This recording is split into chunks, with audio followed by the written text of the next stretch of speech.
found the right place in the butterfly section. I imagine that we're all here because we love butterflies. That's true? Yeah. Everybody a butterfly lover here? Yeah. Me too. My name is Bethany Bosold, and I live in Northern Extension, Master Gardeners.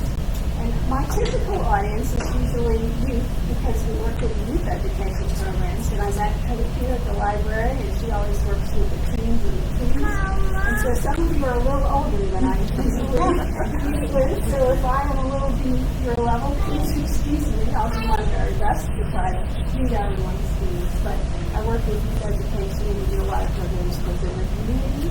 It's always fun to come to the library, one of my favorite places. So I'm glad you're here with us today, too. I'd also like to introduce my two colleagues. If you want to just tell them your names. My name is Lynetta, and I'm really happy to see you here today. And I'm thrilled to be here.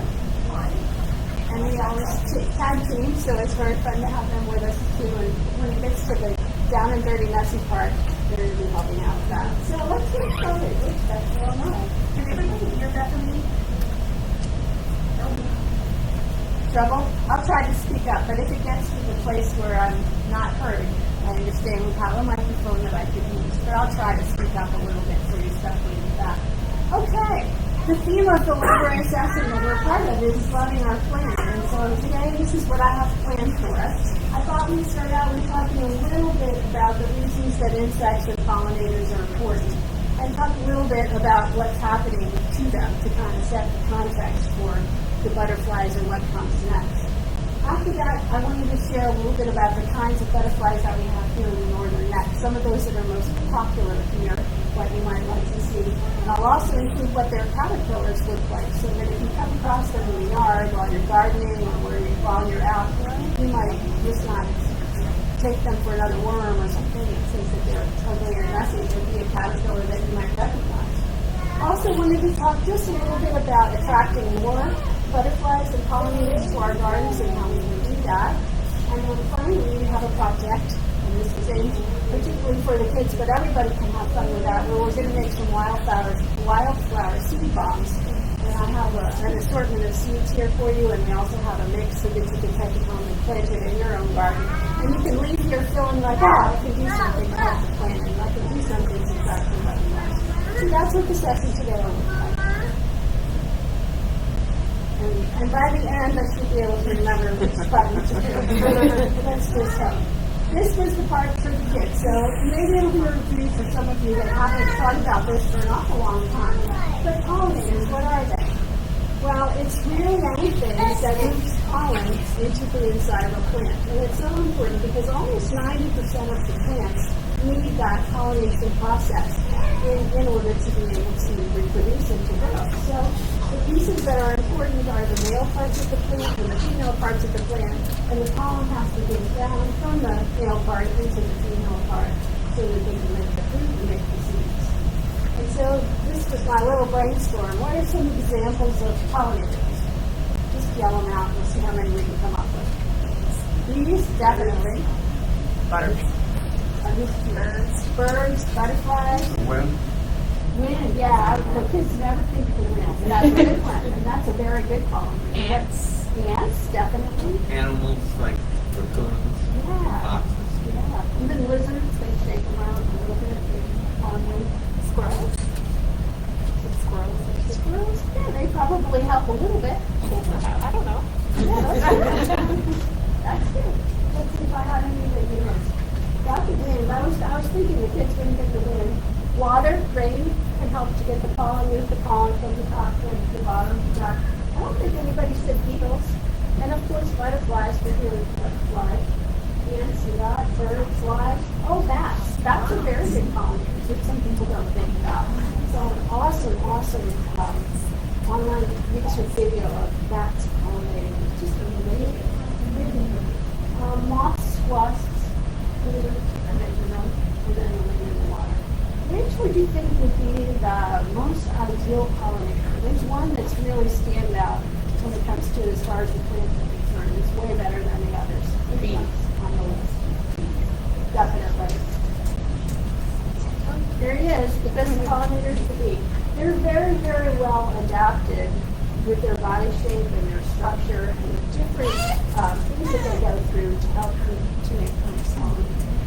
of them even get on a plant and do a little dance and shake just to get the pollen for themselves, obviously, but it helps a lot with the pollination. I took this picture because you can see on his leg there, they have some of them have pollen baskets. So they're actually moving the pollen from the plant into those little baskets where they're collecting the pollen to take back to either their hive or their nest. Most of the bees are actually solitary bees. They don't live in hives. Bumblebees do. But many of the species of bees aren't in a hive. So they're going to take it back to their nest, maybe a little hole in the ground inside of the stick, a hollow stick, something like that, and take it back and have it to be up. So they're the best. Now, the reason that we have to talk about this at all is that we're having trouble with our insect population globally. The global insect population is generally declining. The rate about 2% per year seems to be the average that I find online, but at any rate, much faster than it's ever been before. And more than 40% of the insect species are declining.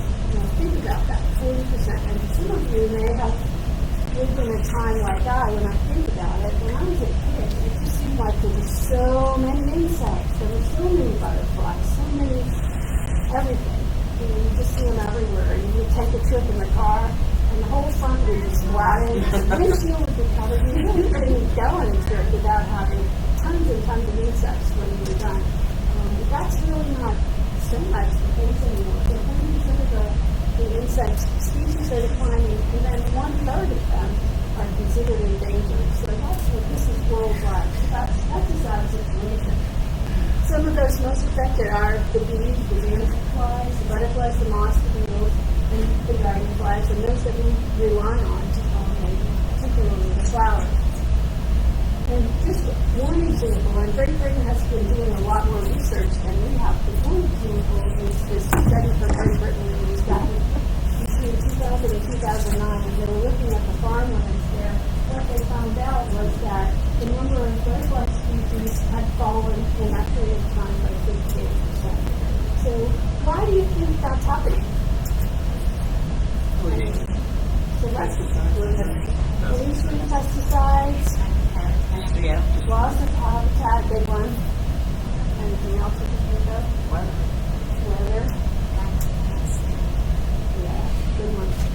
And that was, if you didn't hear that one, that was the lack of the kind of plants that they like.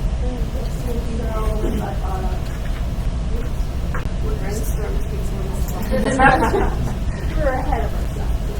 Okay, lots of habitat. We got more buildings, more parking lots that are going away.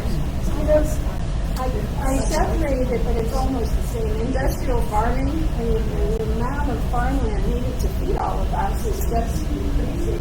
And that takes all of those fields that used to be butterfly fields and insect fields and turns them into food fields, which is important for us, but not so good for them. The artificial light pollution is a big one for some of them, right? In particular, the moths and fireflies.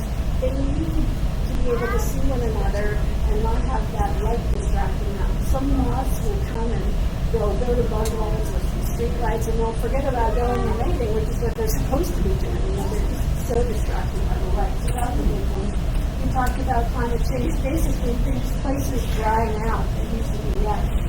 Deforestation is a big one. A lot of monarchs who migrate to certain parts and those places. And then, of course, we got this one too, the introduction of non-native plants. So the kids, I was going to say, it's kind of like if you got really used to eating pizza and you loved it. And then next thing you know, all you got was liver. It's just not good. You know, they're not accustomed to eating it. They don't like it. And then also, it takes a long time for species to adapt so that they can actually be able to eat things that they like and to get into the pollen in ways that they like. So, why should we care about insects? About 80%, because I gave that a little bit before, 80% of plants, flowering plants, are pollinated by insects. 1 out of every 3 bites of food that we eat comes from a pollinated plant. So think about that. 1 out of every 3. That's quite a lot. How many of you like chocolate? Any other chocolate lovers besides me? Well, this, a lot of people like chocolate. Well, this is a really good example. The cacao plant is pollinated by just one little, and it's called a chocolate midge. They're a little tiny little critter, chocolate midges. And if they go away, guess what? None of us are going to be able to eat chocolate.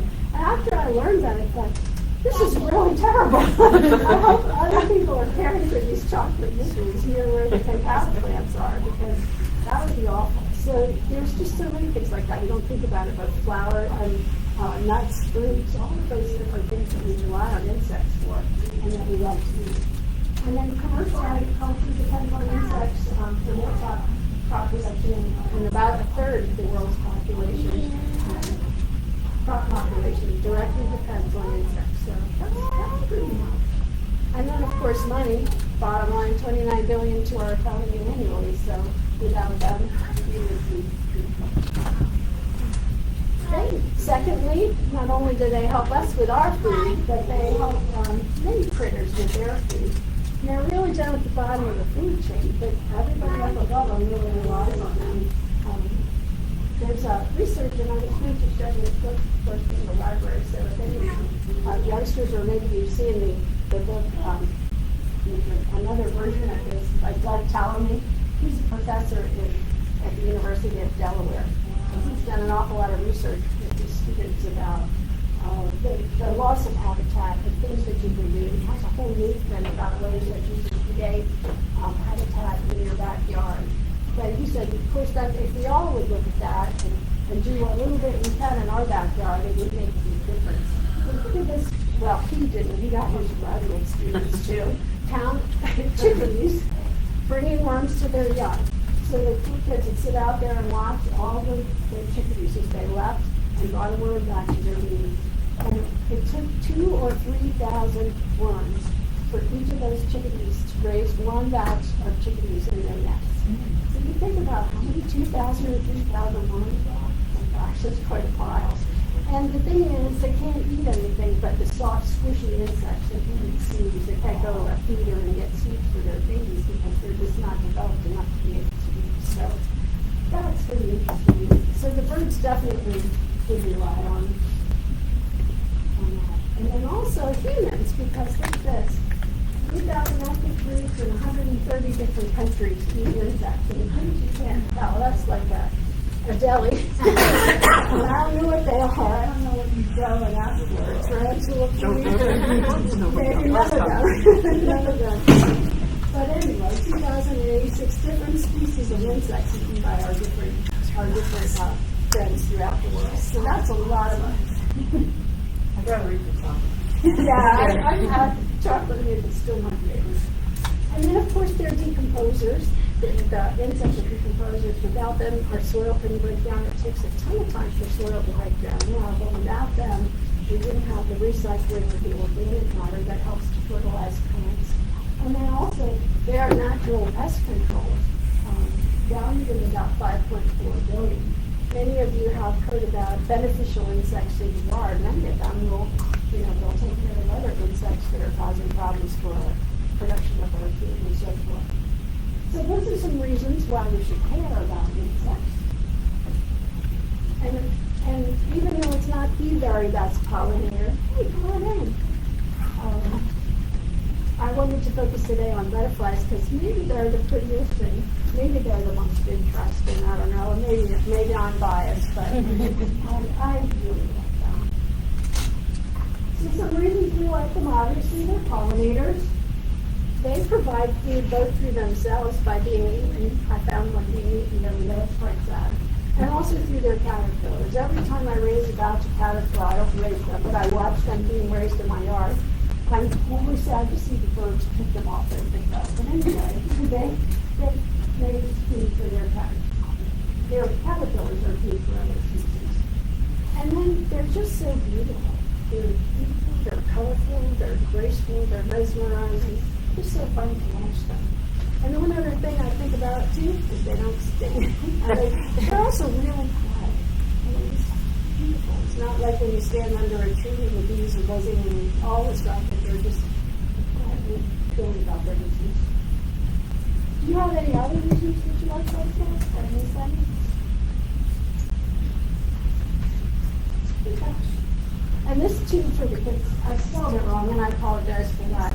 I wanted, it's a really close up of a butterflies, I guess you might call it nose, but it's a proboscis.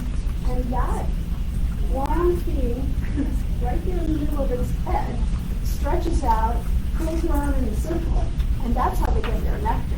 So while they're flying along, it's topped out, but when they get to the flower, they get out, rolls around, goes in, and then they can reach deep inside the flower to be able to get the nectar inside. So I just think that's really cool. And the other thing that the picture shows that I thought was funny is it shows how fuzzy they are. They really look fuzzy in the picture, and that can help with the pollen. So they could shake up the pollen, and they could say that it would move from plant to plant. It might stick on them, they go to another plant, and it falls off. So I just think the face is so cool. I like that myself. Now, these are probably some of the most famous ones that are out here that you've seen. These are the swallowtails. Recognize them? Most of you seen them before? They're similar, but not the same. This one on the left here is the tiger swallowtail. The one in the middle is the spice bush swallowtail. And then the one on the right is the black swallowtail. And again, I'm showing my favorites, but and then also there's one more, the zebra swallowtail. And I guess you can tell how it got its name. Yeah, it's like a zebra with the black and white stripes. And the thing is with butterflies and so forth, is you have to plan for them not only for their adult life, which is the nectar that they eat, but we also have to plan for their plants and plan for their young, which is the caterpillar. And those are two completely, it's like two different diets. One when they're older, one when they're young. So you have to think about that. This one I put in too because it's another common one around here. And sometimes people say, how do you tell the difference? I see one really noticeable difference between a monarch and a viceroy. The tips of the wings, yeah. That's the black line. That black line is the thing that I can easily see and tell. It's hard different how they look alike. They really, really look alike. And of course the monarch is different. And the viceroy, the monarchs don't taste good to birds. You probably know that. But the viceroy has adapted over time to look like a monarch, so it won't be eaten either. So that's a neat adaptation that it's had and why they look so similar. But that stroke shows you that it's a viceroy. And then the rest is the monarch. They're less popular. You've probably heard about the decline of monarchs, but they're still around. So now what I wanted to do is just to spend a little time, get a little master gardener, a little deeply on the plants. Some of you are gardeners. I know I was talking to Rich and they do gardening. Any others of you gardeners? Raise your hand if you're a gardener. Yeah, a little bit. Okay, some of you are, and some of the things that they like are vegetables, some of the things that they like are flowers, some of the things that they like are trees and shrubs. So there's all different things, and it depends on the stage of the butterflies, what they might do. But this is the black swallowtail, and you can see his caterpillar to the left. And if you wanted to plant something in your garden that would attract them and give them plenty of food, when we say the host plants, it's usually for the caterpillar, something that they would like to eat. They like dill, they like fennel, and they like Queen Anne's lace. And this one here is the Queen Anne's lace. Dill and fennel are both tall and feathery. Anybody plant those in their yard? They absolutely are magnets for the swallowtails. They love them. And parsley. Yes, they love parsley. The first time I did that, I had no parsley for us. It was all for the butterflies. And some people plant it just for the butterflies. They call it a sacrificial plant, put it in your garden. And these, you used to see these a lot more by the roadside. They're just pretty little plants, but they do love the Queen Anne's lace too. And when you come out later, if you want to take a look, these are really cool. You can see that they have one real dark flower right smack in the middle. And they're sometimes called a bird's nest plant because they close up and look like a bird's nest when they're going to seed. So these are only when they're open, or do they just when they're open? I think usually when they're open. I've never seen a two-sided tail. That's right. I think that's true. Okay, let's look at the next one. Have you ever seen those little tiny white ones slithering around? Those are cabbage butterflies. And of course, they love cabbage. The caterpillars love cabbage there. Here's what they look like. That looks prettier than the ones I've seen. They're actually a little greener. They love spider flower. I don't know if you've ever seen a spider flower. It's or also called, and I'm not sure the pronunciation, Peony. Yeah. They love that. So that's another thing that another host plant for the cabbage. They like broccoli and kale because they're related to cabbage too. But those are some of their favorites. That's the caterpillar. So of course we'll go into the nectar plant to tell you what the adults like later. But another one is the monarchs. And you've probably heard about monarchs. They love anything in the milkweed family. And the trouble is a lot of milkweed is declining. It's hard to grow in your garden. Sometimes it's hard for us to get it established. Some of us that have tried. But this little guy is butterfly weed, and it's in the milkweed family, and they like that too. So if you have this or any of the other varieties of milkweed, swamp milkweed, there's a pretty swamp milkweed, there's yellow butterfly weed, it comes in all different colors. They really like that. But that's it. So if it's not in the milkweed family, they're not going to be happy. Isn't that interesting? They're very, very specialized. Now the tiger swallowtail, he likes some of the same things that the others do, but tulip trees or poplars, they're called, and they have tulips looking seed pods, so it's really pretty. And also sweet bay magnolia, which is a very common plant here, different up the magnolia. So those are good host plants for the tiger swallowtail. Have you ever seen the little painted lady? She's a pretty littler butterfly, but they really like thistles. They also like asters, and they also like hollyhocks for their young. I saw one of these just the other day, and you don't see them as often, but this is a mourning cloak, and they're very distinctive because of that cool cloak, or whatever you want to call it, around the edge. They're those kinds of willows, elms, and also aspens, so they're pretty much in the trees. And their caterpillars are unusual looking and kind of scary to me, but they're really pretty too. This is a red admiral. It likes all of the different kinds of nettles. There are many different kinds of nettles. One of them is stinging nettle. I don't know if you ever ran across stinging nettle, but if you did, you probably Yeah, I sat in a bunch of it one time, and that was not fun because it makes you itch and sting for starting in a while. But they like it, and their caterpillars well. And there you can see them. Some little caterpillar looks kind of like a stinger. The zebra swallowtail, I know I told you that was my favorite. This is another very, very specialized butterfly. And why we don't see too many is they only like pawpaws. So their host plant is just pawpaws. And if that's a little kind of shrubby, you get tall, but it's kind of shrubby, like it has leaves about this big around it, with a little edge to it. And you find them along the edges of the forest, kind of right at the edge of the tree line. And there are also male and female pawpaws, so sometimes there's trouble with them getting pollinated. And they make a little fruit, a pawpaw fruit, which is loved by those raccoons you talked about, and possums. They love the pawpaw. But that's it. So if you don't have pawpaws, they aren't going to have a place for their young to live. Now, here's the black swallowtail. Similar, we were talking about the parsley. We like the parsley, fennel, dill, peanuts, like as well. So they're similar host plants for them. Caterpillars almost look alike. I almost always have to run and go get my book to try to sort out the difference between those two. They're very, very similar looking. And this one is the buckeye. You might see a lot of those. They're fairly common. They like plantain, which is actually a little kind of weedy type of thing that grows by the side of the road.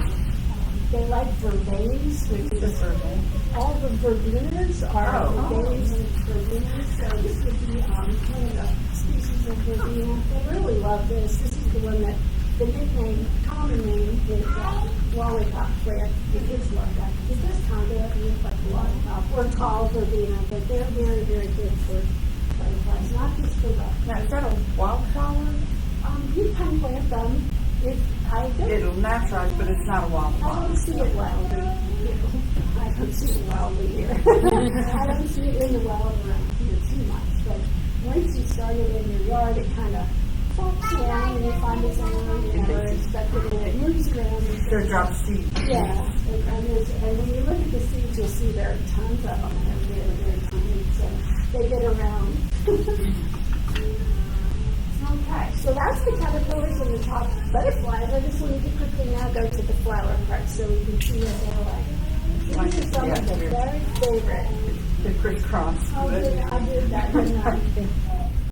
Yeah, I must have had them in a different. Sorry about that, folks. Asters are the ones on the left. And all of the aster family, there's New England aster, there's sort of like the other, some of the New England, New York asters. That's the other one that we really find hard. I find hard to differentiate. Are all those tall white things blossoming all along the side of the road? Are those kind of asters? Because they have the little flowers that look like asters. Yeah, they look like asters. I don't think they are. Oh, But I, what is sleeping? That's sleeping. Okay. we call them baby daisy. They look like little tiny, tiny daisies on the top. Yeah. And there's also white yarrows. You can see them right now along the sides of the road as well. But the ones that look like asters are definitely sleeping. So you flip those around, and then the blanket flower is like a nice one with those colors. And that's a very, very good nectar plant. Butterfly weed I mentioned. Some of it here is I found in the field near me, and this is some that I've grown in my garden. The coneflower, when I was walking in the park, we have a really, really nice patch of coneflower over there. It's doing much better than when it's in bloom now. I had to pick the one that was in bloom in my garden right now. Yeah, they're really good. They will attract wonderful butterflies. And also the heads of those are great seed pods for birds and fall and Joe pine weed, it likes it moist, so if you're in a moist place, it's pretty tall. And that's, I think I my label's right on that one. And then lantana you might have seen. I always think that's really cool because it has many colors usually in the same plant. It could be a white color, like a white and a yellow, or a hot pink and a yellow. They seem to like the ones that are more pinky and orangey. They seem to prefer that way a little bit more than the ones that are just a lemon yellow and a white. Do you think it's the color that draws them in? Color does, definitely. So they are color oriented. They are, as are bees. Like if you ever notice if you're walking in the garden and you wear blue, if you're wearing a blue shirt, many times bees will come over and check you out. They really, really like blue color. That's what it's particular. And butterflies will often like a purple flower. A purple flower is a very attractive one. Many butterflies. Susie, did you mention that plant? I know Delphi is, and I know Yes. that coneflowers are. Butterflies and that's all native. Oh, okay. Plants and milkweeds, definitely native plants, and exotic plants. I got ahead of myself there under the tree. These are native plants. Summer phlox, all summer phlox. Again, purple. They love the purple, especially verbena. There's zinnias. They're annuals, but they're fun to plant and they grow so well and they're so pretty. And the butterflies love them. They're just a wonderful magnet. So they need to eat. So it's wonderful for them. And then the black-eyed Susan, all the different Rudbeckia family, they love them. So those are good as well. There's black-eyed Susan, brown-eyed Susan, and the one that I have seeds for in case you want to do a project is this one. It's called a Rudbeckia maximum. And it's super tall. It's really tall. So just look at the side of the seed. They come up out of the middle of them. So you can tell they're quite large. If you have a big space, that would be a good place for them. But yeah, they like all the different varieties of the black-eyed Susan and the family. They're pretty unusual. Bee balm, a very good nectar flower. Smells real pretty when you eat it fresh from the leaves. And then the mountain mint, boy, that's like a magnet. But if you put it grows everywhere, again, native, goes all over the place, but it will attract bees, wasps, little flies, big flies. It just is, everybody loves them. So those are the top. I don't know. I think I was going for 10, and I think I added a couple more of my favorites. So it might have been the top about make the place for butterflies.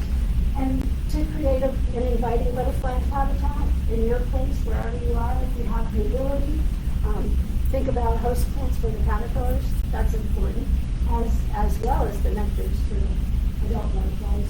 And not just now, but all seasons. You still have some gaps here because some of these come later in the spring. I can't go and collect them to show you now. Some have come closer to fall. Oh, the asters are in the fall. Goldenrod, they're like that. That's all fall. Limit pesticides and also herbicides if you can. The chemicals can just wreak havoc on the real larvae and the caterpillars. They do like to have a little bit of water, and then sometimes they like to puddle. I don't know if you've heard of puddling, butterfly puddling, but it looks like they're gathered around, and not to picture some butterflies puddling, they're gathered around what looks like mud, and it looks like they're maybe drinking mud, which sounds gross, but really they're collecting salts, necessary salts, out of the soil. So that's it. If you have a little place where you can So that's what I was going to ask you about the salt, because the monarchs, wherever they go, they land, and that's what they're getting. Is there something we can put out, or is it just stuff they're getting out the soil? I don't think, I've never seen, or I don't know if anything that we could actually give them. Like the hummingbird, you can look up some sugar water for them, and you know they're like that, but I've never seen that. I have seen butterfly food, but I've never seen anybody ever use it. So I think it's more like a nectar than it is like the salt. That's what I thought it was, the minerals they were getting out of the ground, but I just didn't know if it was available. That's a good question. If I ever find that out, I'll have to find a way to tell you. Yeah, if they get it out, they get the salt out of the food. You always see that. I do. It's got minerals. Butterfly food. You hear that all day. I have 6 grandchildren, so you never hear that. And one more is protection for the caterpillars during the winter time, because lots of times the end of the season they'll have one caterpillar and they'll overwinter. And so what we want to do is try to leave the leaves in the garden rather than cleaning everything up, and we leave them for a little while. But it gives them not only the butterflies but also the bees a safe place to live over the winter time. And that's really hard to do for those leaf freaks among us that like to get blow all those leaves out of the garden. But if you can leave them, it gives much more habitat for them. And you can wait until after the spring flies start, then you can clean. After the winter starts. Okay, and that's the end of the formal presentation. Do you have any questions? We kind of talked as we went along. Well, the next thing then is for us to take home something to make us feel like we can create an inviting habitat in our yard. And I think Debbie and Annette have given out handouts to each of you about what we're going to do. But we're going to make butterfly attracting wildflower seed bombs. And seed bombs, these aren't really going to do seed bombs because we're not going to bomb them. But if you've heard of them, where they got their name and where they originated was in the inner city. Sometimes crazy nature people like myself decided that it would be good to have some of these old lots and places that didn't look all that beautiful to try to improve them and make them nicer. So they made seed bombs, and they used to drive by and throw them in and hope for the best. And they really didn't work all that well. So we're going to take some that are a little more carefully planned, and then you can take it and put them at a spot that maybe is a little bit more conducive to wildflowers. But anyway, so we're going to do seed bombs, and what I have set up for you is, we'll think of a salad bar. Well, this is a seed bar here. So we have all different seeds that we've collected, and they're all native plants. And with the exception of maybe marigolds, I threw them in just have some annuals and stuff. But they're here, and we have the material for you to take and roll up some little seed balls. We'll start with 5. If you have more stuff, you can make more than 5. We'll give you a plate. You can make a table like making meatballs. And then you can come up and you can pick what you like in your meatballs, in your seed balls. We have some, at this end, we have a mix of one's generally for pollinators. This one is one that is also for hummingbirds. Of course, like certain states, the colors flowers does. And then this one is for shade. So if you live in an area where you don't have so much sun, almost always love for sun, but these are for shade. So if anybody has a shady area, we'll have some. And then you can pick what you'd like to put in there. If you pick a big seed, you probably want to put one or two. And they're going to be very, very small. The ones that work the best are they're this big. So we're talking about, I don't know, we've got one bigger than a pea, not as big as a pea stone. But anyway, something around this size. The size of all that. Yeah. Keep them small because then when you plant them, they'll actually grow. So that's what we're aiming for. Your stuff dries out. We do have a little bit of a mistake for you. Once you've made your seed balls, I'm sure you're very good at help. Yeah, you can help us to figure it out. You think about 5 years? Yeah, let's try it. You can share with your neighbors. You can get one, you can always get it. And then when you finish yours, for you is a little card. And the card just tells on the down how to plant them.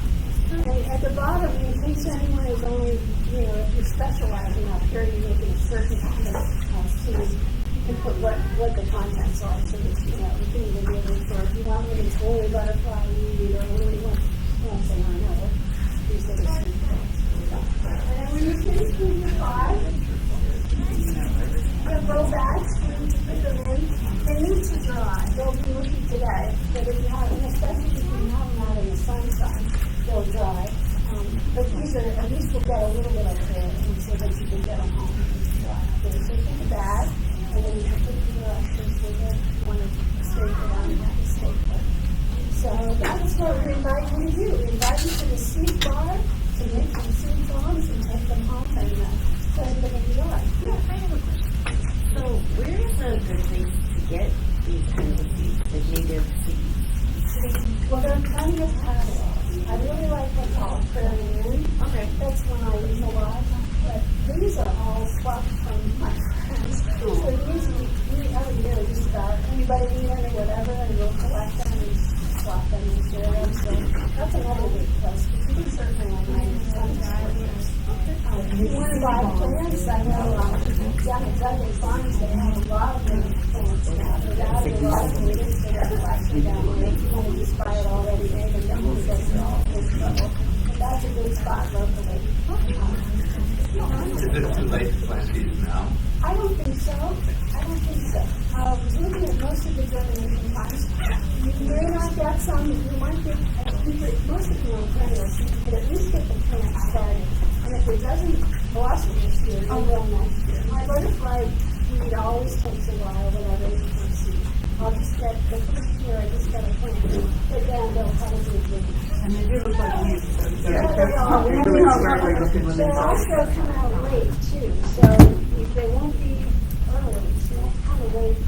You think, oh gosh, I think another one, but no. And the hard thing about them is put them where you want them to keep them because they get massive fabric. So if you move them, you'll probably kill them. So make sure you know where you want them. That's the same as peanuts, like stocking the patterns and so they would be where they went up and kill. Okay, I guess we're ready. Any other questions you can help yourself? And I'll see if the plates are coming around. There's good stuff on there. If you need more or less, let us know. I'll help you out, help yourself. It's like chocolate. Can't hear much. Wait a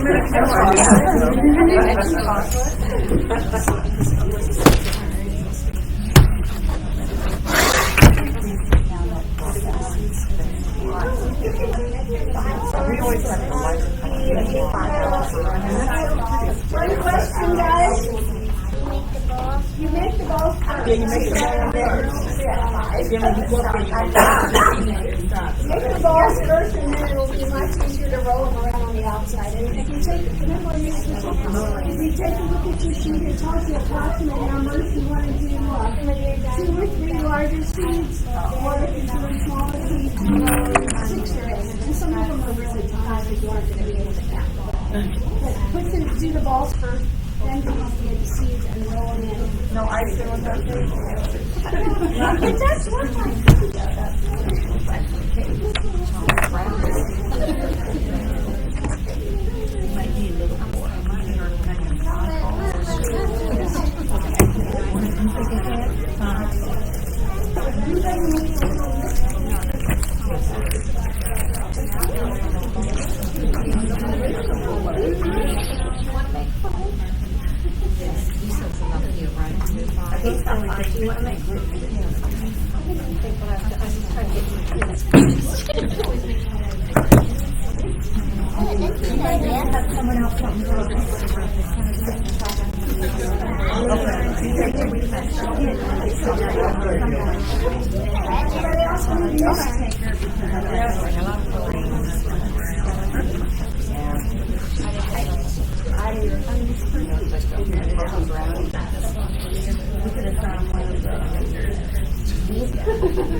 Yeah, I think I'm okay. Thank you.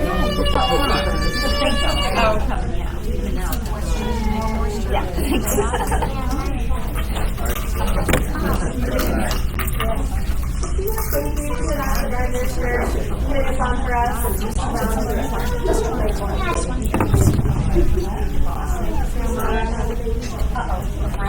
Okay. It just kind of gave it a little bit of it before I just like did the, yeah.